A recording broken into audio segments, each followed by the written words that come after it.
Welcome back to the Entrepreneurial SME. If you've just joined us, we're discussing online marketplaces and why it is a productive space for entrepreneurs in this age of 4IR. My guest is CEO of accelerator.com, Frederik Zietsman. We are exploring the blueprint of what it takes for small business owners to navigate the digital retail platform. Thank you for staying with me, Frederik. Energy crisis, right? I don't even know whether we call it an energy crisis or lifestyle. That's where we are now. It's become a permanent part of our lives. Has it impacted how you're dealing with SMEs? Do you find that the traffic suffers a bit when there is load shedding? Are there mitigating factors that you've put into the space? Yeah, look, I think the impact on SMEs is unprecedented, and that stretches across verticals. If you think about restaurants, if you think about people that need electricity to keep their shops going, for us, the impact has been limited because we function 24/7 regardless of the stage of load shedding. We do believe that the SME, and we did a survey on that with our sellers a while ago, they are resilient and they have found means and ways to keep their businesses afloat, but the impact is severe.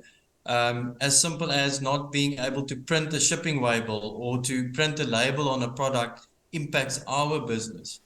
However, we have seen that it brings opportunity as well. A lot of our SMEs have iterated around their product assortment. They've been quick to respond to the demand. They've imported unique categories of products, whether it's a surge protector or they got rights to distribute power stations. SMEs has been the victim, but also the beneficiary in some extent on our platform of the energy crisis. I know you're likely to say no to the next question, but what are some of the challenges that the entrepreneurs have experienced through your platform? Is there any, other than load shedding? It's got nothing to do with you, I hope.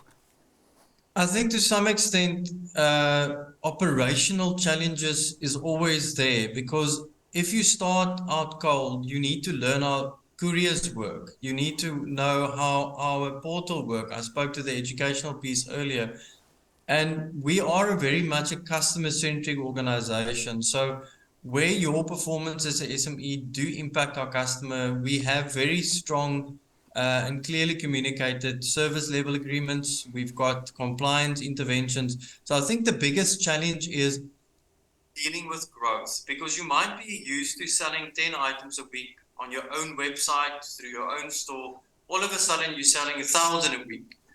Now you need to adapt your processes. You need to scale your business. I think a lot of the issues are scale related, which unfortunately manifests in operations. At that point, do I then tell you as accelerator.com that, look, my capacity is only 500, I can't go beyond this, so you don't sell beyond what I can produce? No, we sell, well, you've got the ability to only limit the amount of inventory that you assign to our platform. Okay. So you can only give us 500 a week.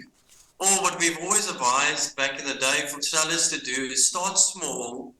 And if you have 10 products on your own site, start by selling 3 on our platform. Get to grips with what it means to do 3, and then you'll work your way up to the 10 that you have in your assortment. I've never had to return a product to you guys, nor have I ever complained about late arrival of a product. However, how do you make sure that sellers stick to your conditions, to your regulations, so that we, the consumers, are never shortchanged?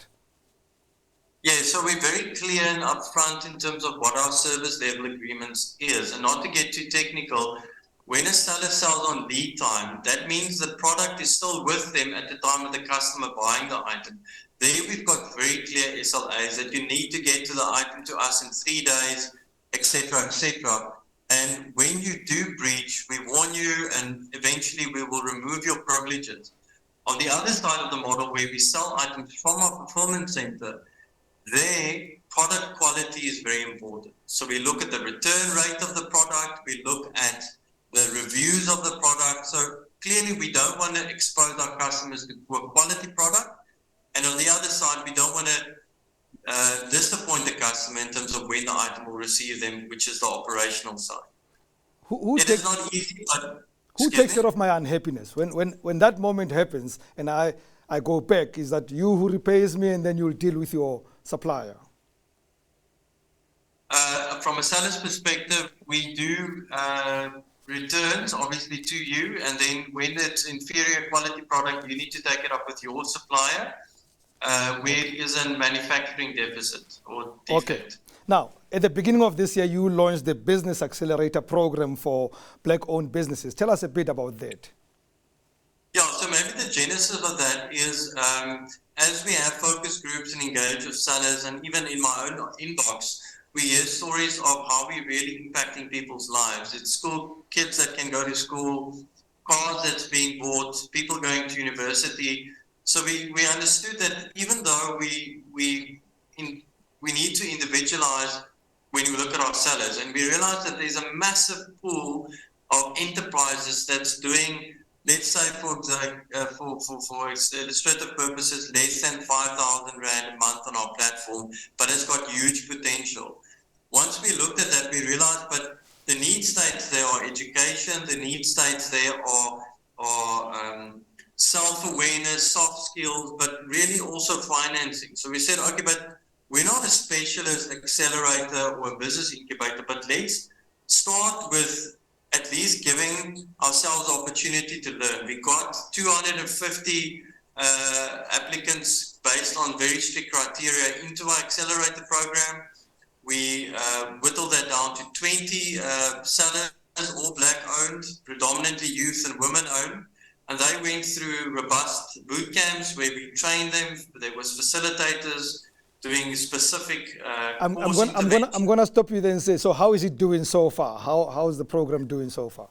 So if I have to look at the sentiment from the 20 sellers that we still have in the program, very positive. Some of them saying it's life-changing. We've shared some of the testimonials on LinkedIn. And the stage where we're at the moment is we're exiting that now, and we are assessing the feasibility of grant and interest-free loans for these sellers.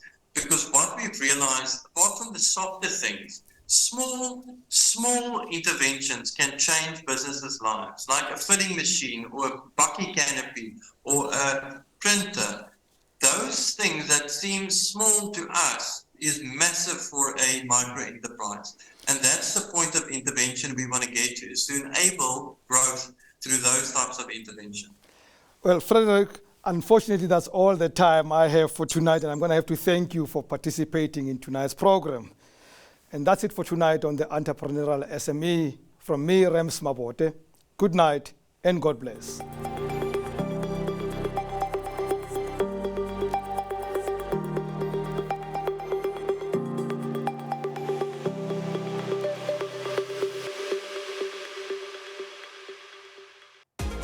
Telkom Business, behind South African businesses' drive to thrive.